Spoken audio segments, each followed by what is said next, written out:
tavo komentaras? Kaip jūs pasakėte, jau sužaidėm tikrai labai solidžiai.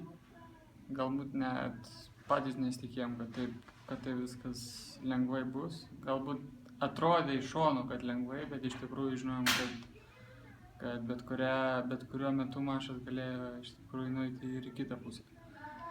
Tai labai smagu šiandien, bet tikrai nėra ko džiaugtis visiškai dar, nes rytoj svarbiausia diena ir pati sunkiausia. Kaip tu pats jautiesi, ar manai, kad rytoj tau gali tekti eiti žaisti, pavyzdžiui, 5 mačą, jeigu jo prireiktų? Gali, to labiau, kad tikėkime, kad jo neprireiks, bet jeigu jau tai bus, tai žiūrėsim. Gali turbūt, kad gali prireikti. O apie Lauryno pirmą mačą, kaip manai, matei, ta prasme, varžovų lyderį žaidžiant, matei Lauryną žaidžiant, galim tikėtis rimtos kovos? Manau, kad tikrai taip. Tuo labiau, kad jeigu Laurynas gerai servuos, ant šitos labai greitos dangos gali visko būti.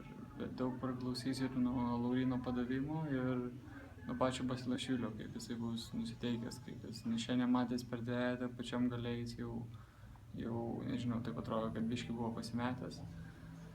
Ir tiek. Manau, kad bus įdomus mačas. Tikrai nemanau, kad bus lengva. Ačiū. Dėkui.